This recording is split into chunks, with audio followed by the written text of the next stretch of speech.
Welcome to the Industrial Talk Podcast with Scott McKenzie. Scott is a passionate industry professional dedicated to transferring cutting-edge, industry-focused innovations and trends while highlighting the men and women who keep the world moving. So put on your hard hat, grab your work boots, and let's go. All right, welcome to the Industrial Talk Podcast. My name is Scott McKenzie, and I'm so glad that you're here. Now, this is where we talk a lot about the industrial space, the men and women in that area, and what they're doing, as well as the companies servicing the industrial space. There's a lot going on, the news. So I'm really glad that you're joining us. And this week, what we have is a gentleman by the name of Steve Reinharz. He is the president and CEO of the Robotics Assistance Device, or RAD. And we're so grateful that Steve found time in his busy schedule to be able to meet with us and talk about the exciting things that are taking place in his company and the services that he is providing for the industrial space. So a quick little note, I was at a conference where I was introduced to RAD, and the people were just absolutely wonderful. They were passionate about what they were doing, and it definitely caught me off guard because they have a machine that is pretty cool. I mean, it's got wheels and all that good stuff, but it just stands out. And so I knew that at that time I needed to get the somebody from this particular company on the podcast. But remember, we are out there. The Industrial Talk Podcast is, we've got a Facebook page, of course, and LinkedIn, as well as we're out there on Twitter. Join us, get the latest and greatest, any of the postings, as well as all of the podcast locations such as iTunes and so on. So, and don't forget about coming to the website, because that's where all the episodes are located, and that's industrialtalk.com. Now, let's remember the people in Texas as well as Florida. They're getting ready to get hit too as well, and keep them in your thoughts and prayers. So once again, Steve, we did this via Skype, and a lot of good detail out there. He's passionate about what he's doing. He's got a great team of professionals helping him through it.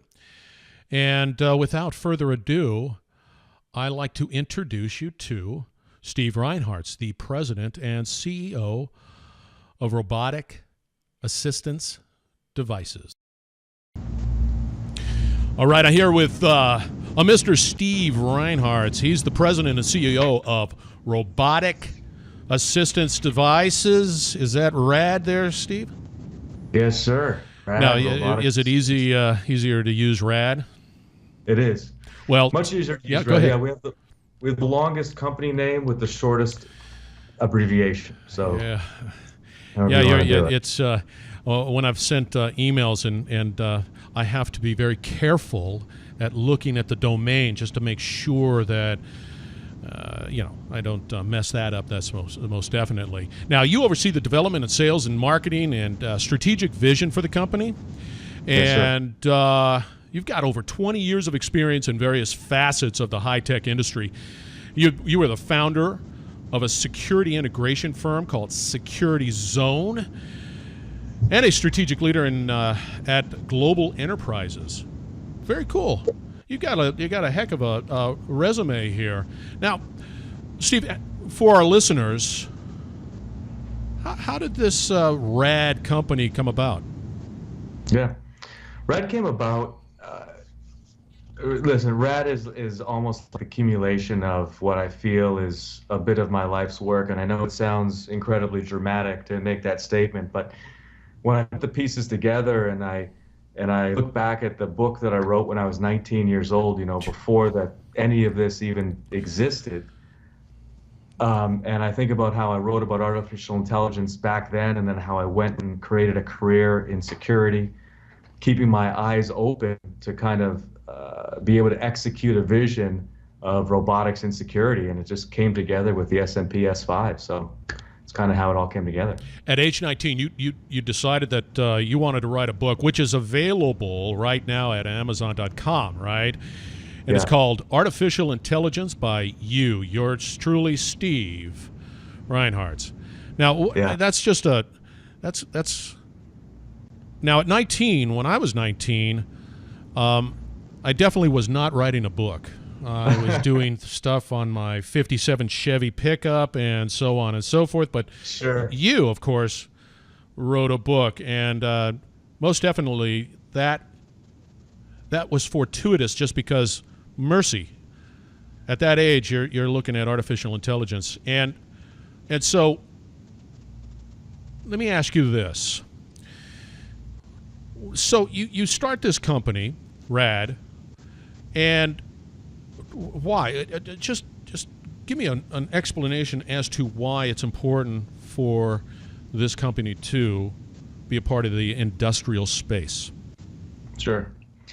Ultimately, we have to serve our end users' security needs, and that's what this company is designed to do. In this particular space, using the S&P S5. Slow down. That's your machine, right? Yeah. Is that an acronym for something?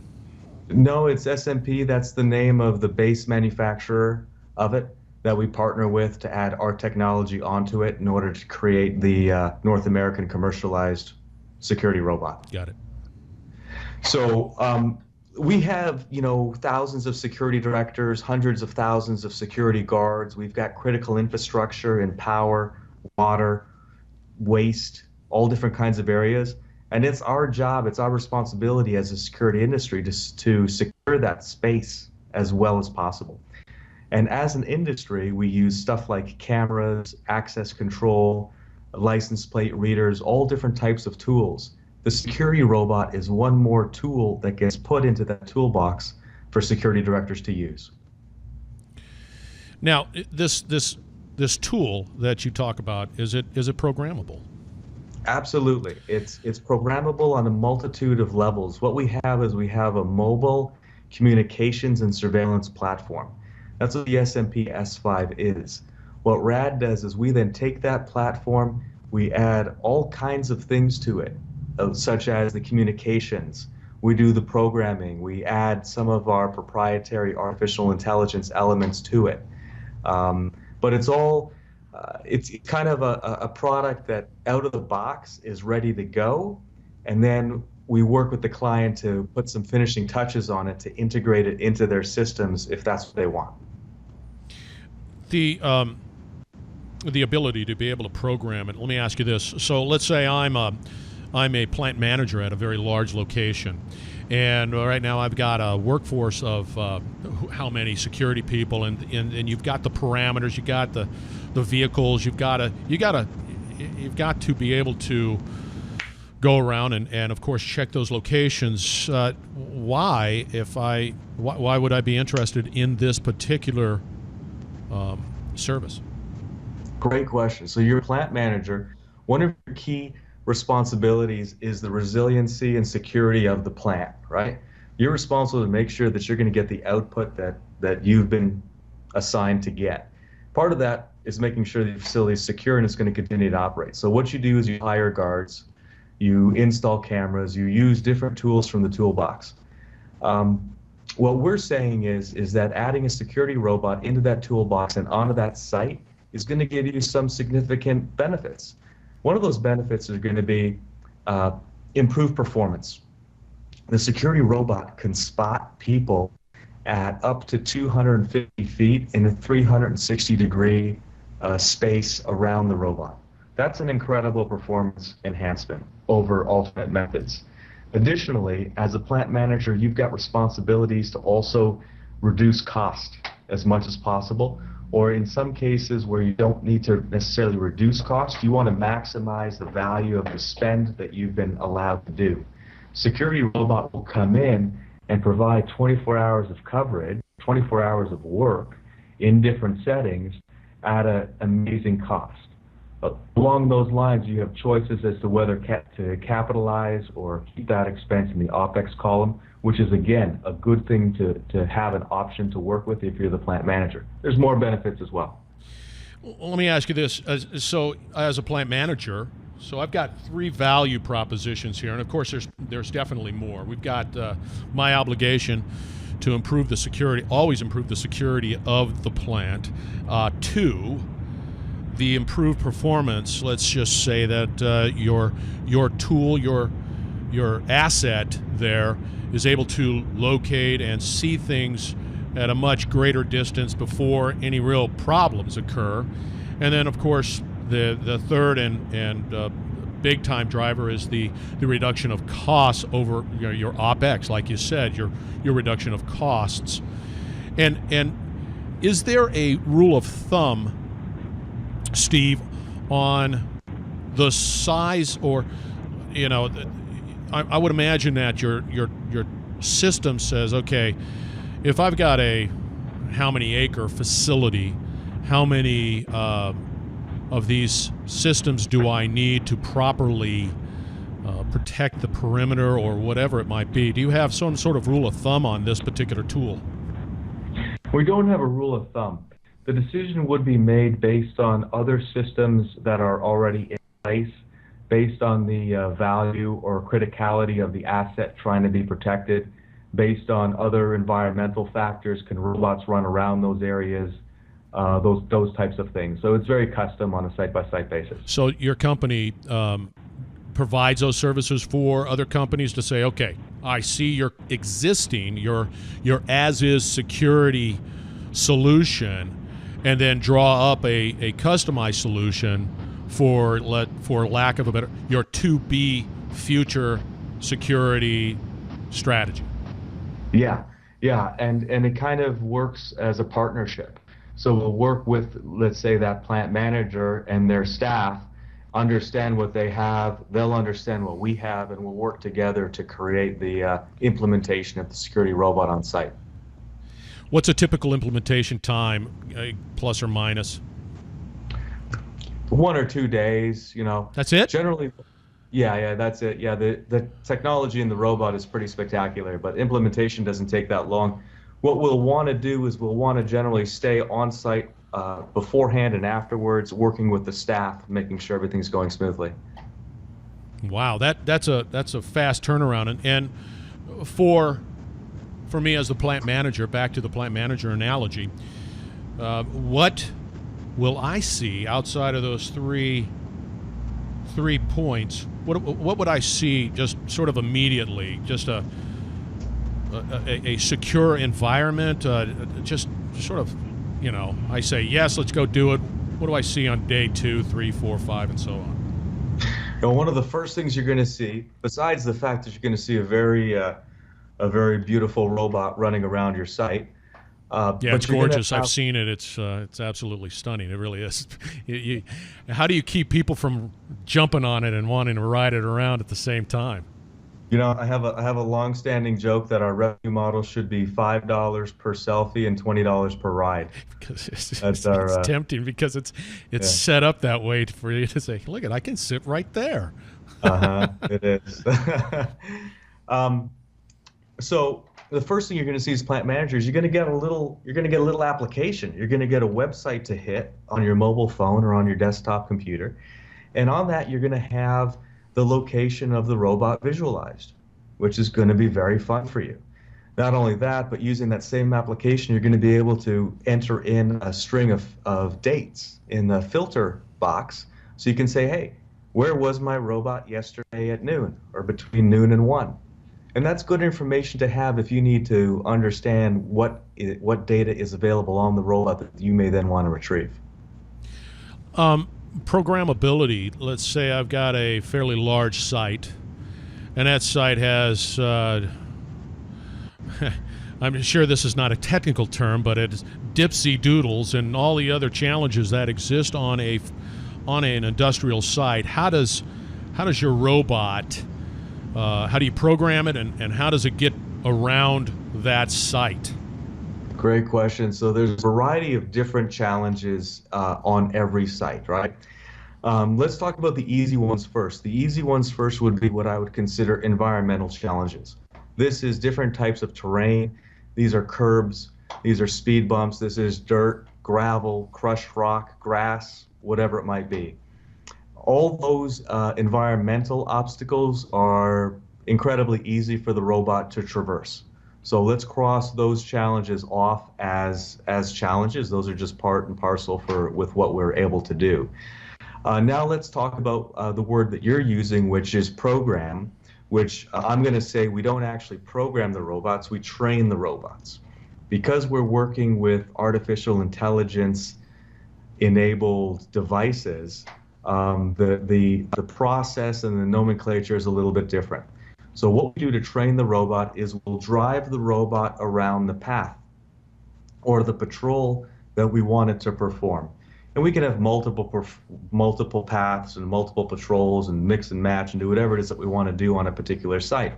But generally speaking, it starts with the training of a patrol. We put the robot into what we call training mode. We run it through this patrol. And at the end of the patrol, we kind of see on screen what the robot thinks its patrol is supposed to do. Over the course of the next few patrols, we watch the robot do it, and we'll go into that kind of training program and we'll make the adjustments necessary until we're satisfied that the robot understands where it needs to go and how it needs to go there. As far as programming goes, programming for me, I use that word in more of a sequential process. So programming is, just the typical based on Boolean logic. So from there, we're going to build programming on top of it. That's where we're going to say, at this particular spot, I want you to do this, and then I want you to do this. So those are the programming elements. But the core of getting the robot to move around is a training exercise. That's great. Hey, Steve, we're going to have to take a little bit of break. I'm with Steve Reinhardt. He's with the robotic assistance devices, and we're talking a little bit about the value and benefits associated with his company, the asset, the robot itself. And I really appreciate Steve being a part of the program. We'll be right back. Hi, this is Scott McKenzie with Industrial Talk. I like to learn and I like to have fun. And when I can put them both together, learning and having fun, well, that's a match made in heaven. That's why I put together a drawing for Louisiana Fish Excursion, as well as the 2018 Mardi Gras once-in-a-lifetime event. You can find more about this information, about this two wonderful opportunities at the Industrial Talk website at industrialtalk.com.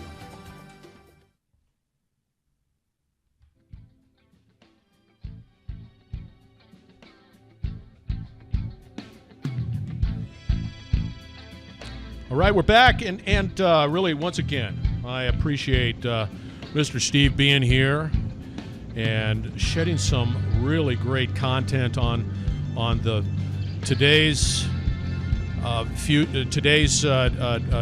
AI technology, the robot, where they're going, what they like to do, strategically looking at it. Now, Steve, I'm gonna sort of pose a question here. I am a plant manager once again because that's where we're at. And then your robot is in the North 40 and discovers that there is some issue. What is the process that then happens? Mm-hmm. So I'm going to give you an example of a process that will have been pre-approved during the setup process with the plant manager.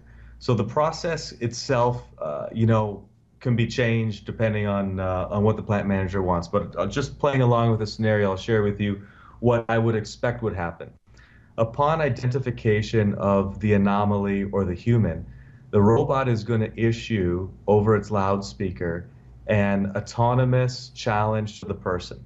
And that challenge could say something like, you're in restricted territory, please leave immediately. Oh, you're saying your robot's going to say, hey, you, what are you doing here? Get the heck, or whatever. Yeah. No kidding. Yeah. It'll give you the verbal challenge over a loudspeaker, so we can project a few hundred feet. Oh. And then hopefully the purpose of that is to have the person or the potential perpetrator leave, right? We don't want incidents. We want the absence of incidents. That's what our success is. So hopefully that scares it off. If not, at the same time that verbal warning goes out, the robot is going to establish a communications link to its central operating center, right? And usually that may be run by the plant itself. If it's a large company, they may have their own global security operations center that it may link back to. It may link back to a garden company, whoever it links back to. Either way, it'll come back on an operator's screen. At that point, the operator has a variety of different options. For one, they can continue to use the long-range paging in order to continue to try to get the person to leave or to stop doing whatever they're doing. They can initiate a two-way intercom communication with the person as well, if the person needs help or is in distress. And then ultimately, they could dispatch law enforcement if and as needed. Are there any statistics associated with, I can imagine that once that initial communication that happens as a result of identifying a situation, I would imagine 9 times out of 10, I don't know what the statistic is, then that particular situation is rectified. Is there some stuff out there that says, hey, back away from that fence, you're not supposed to be here, whatever it might be, and then, like I said, 9 times out of 10, it sort of works itself out. Yeah, I don't have any evidence or statistics to share with you on that specifically, but I do have anecdotal evidence that I can share with you that the placement of a robot in these situations effectively, from what we've seen so far, reduces intrusions to 0. Get out of here. Yeah. That's a heck of a statistic. It's a very small subset of data, and it's from it's hearsay to me from someone who apparently experienced it firsthand. Wow. But the effect of the placement of the robot was a reduction in incidents to 0. Wow. And what is a typical speed or rotation of this particular for this robot? I would imagine you can set it to be faster perimeter watch versus a slower or whatever. You can set the speed, right? I would imagine it also depends on the terrain too, as well. Yeah, we have the robots programmed to 1.25 miles, so they don't move very fast. And there's several reasons for that. One of them is we're introducing a brand new concept, into North American society. I don't want the robots running around. I don't want them going at a speed that may frighten people or a speed that may lend itself to any accidents or incidents. So 1.25 miles works. We have some technical reasons as well for why we like 1.25 miles, but that's basically the speed. Very non-threatening, a little lethargic, just kind of mulling around. Well, I just think this is so fascinating. Now let's shift gears a little bit and let's put on our future hat and our special glasses, and you being a 19-year-old author publishing about artificial intelligence, where do you see your company going, and where do you see just this particular technology going? Yeah, listen, I'm working, and much of my team is working day and night to help establish Rad as effectively an innovator and a delivery company for a variety of different robotic solutions that are coming to market right now. So we have grand and large ambitions. We're investing in our staff in order to make sure everyone knows about artificial intelligence, how to work with it, what it really means, so that we have that human capital to apply to other solutions as time goes on. That's where I want this company to go. Where I think the future is going is I think that rapidly, we're seeing it already. If we had this conversation 3 to 5 years ago, the stuff that I would have said then may have been fantastic, but they're here today. Things like Alexa and Siri in our phones and in our houses, right? 5 years ago, I would have said, hey, I'm just going to speak out loud and change my radio station or order more paper towels, right? And the room would look at me like I was insane, right? So those things are very futuristic, and they're here now. As far as what we're delivering to the market, I want to take this mobile platform, and I want to continue to develop and add to it. I want to build additional platforms that could be used in different kinds of heavy industry, and potentially, eventually, I want to come inside people's offices and homes, but that's a little bit further on. Well, but it's all, the technology exists today to be able to do that, right? Yeah, right now we use what we call narrow AI, right?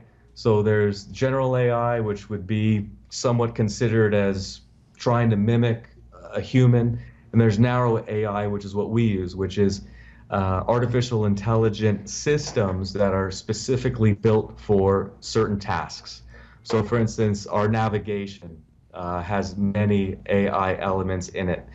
I think that I think that incorporating that broadening the narrow AI to be more general purpose will be happening over the next few years. And I want to be involved in the discussion and in the proliferation of those systems because I want to contribute to society to make sure that we're implementing these systems properly and that we're using it for the benefit of, of all society.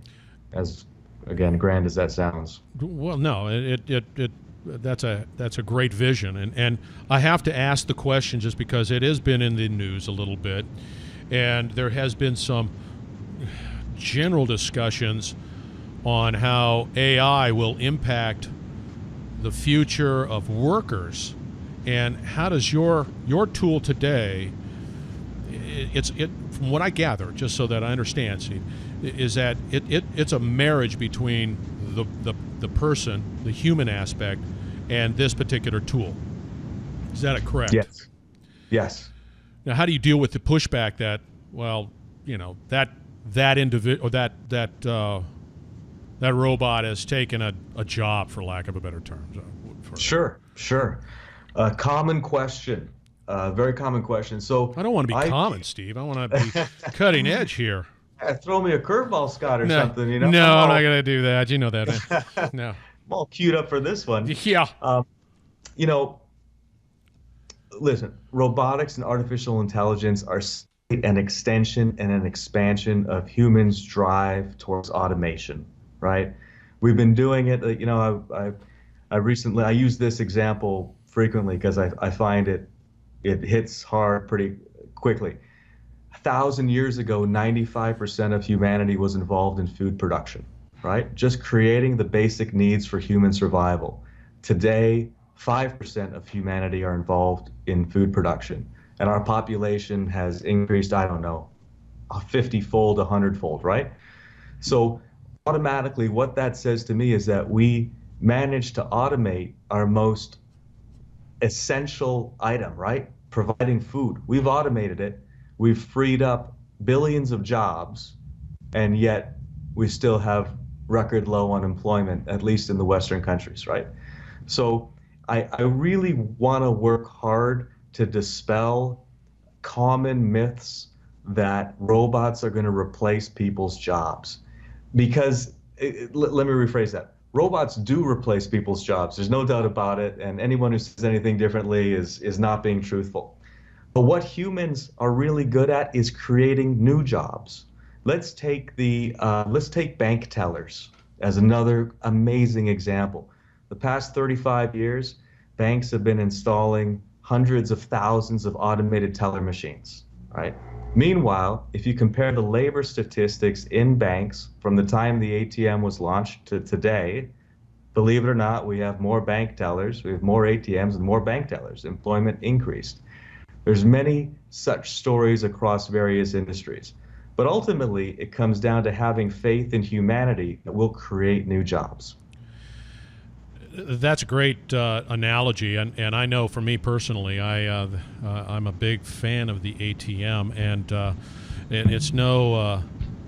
it's not a slight to any bankers, but I got to tell you, I like the ATM, and when they're down, I get frustrated. So I definitely can attest to that. We're going to have to break, Steve, real quick, and once again, I'd like to say thank you for Steve taking time out of his busy schedule to meet. We'll be back in just a jiffy.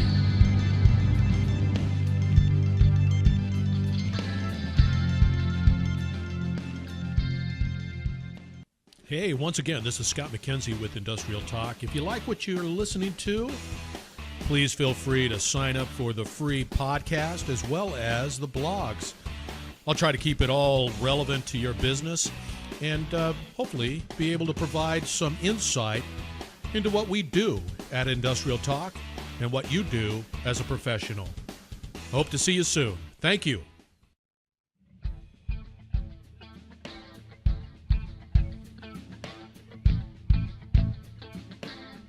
Hey, now we're back, and thanks again to Steve taking time out of his busy schedule to be able to be with us and share with us, not him, but share with us his vision for AI at Robotic Assistance Devices, and that's Rad.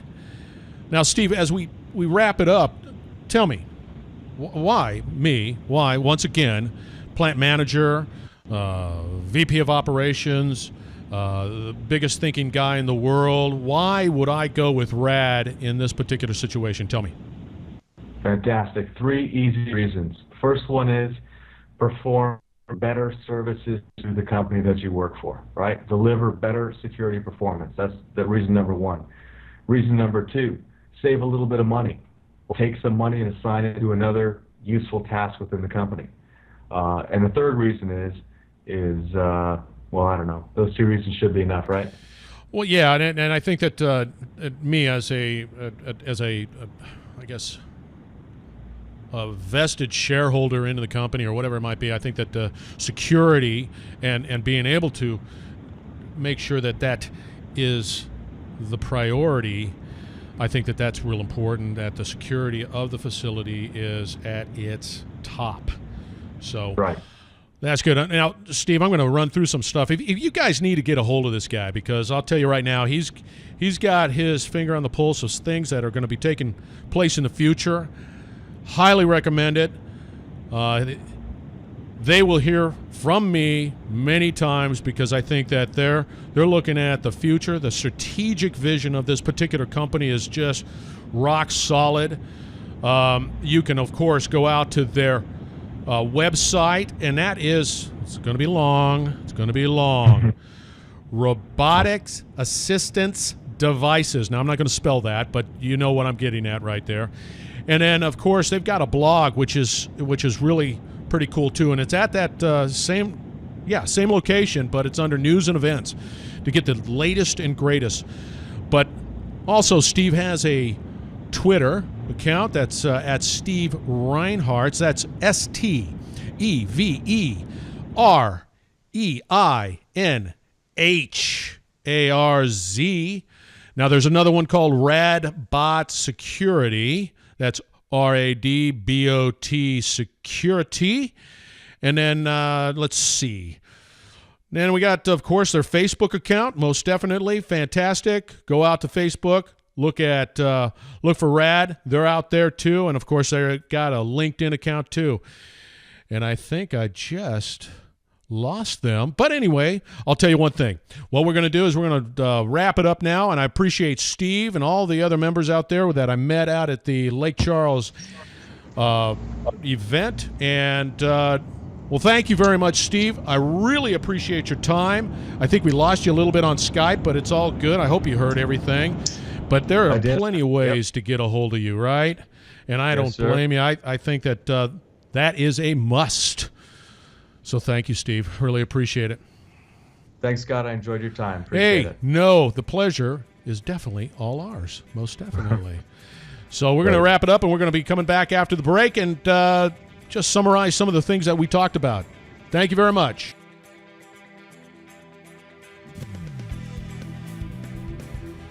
Well, that was a great interview, and I really appreciate Steve's time. And I wish him the very best in the future. Great tech, great company, great people, all around great solution. Summarizing real quick, the value proposition that he talked about, definitely the security of the plant, the improved performance of that plant. If I'm responsible for that plant, I get a better security coverage. Of course, that improved performance. I'm able to find and identify potential threats, of course, and resolve them quickly. And, of course, number 3, there is a cost benefit associated with that. I really, truly appreciate you joining me today. I wish you a safe week. Please visit us at all those social platforms, the Facebook, the LinkedIn, the Twitter. Follow us. Go out to that website, industrialtalk.com. Thank you once again, and thank you very much for being a part of the program. Have a wonderful week.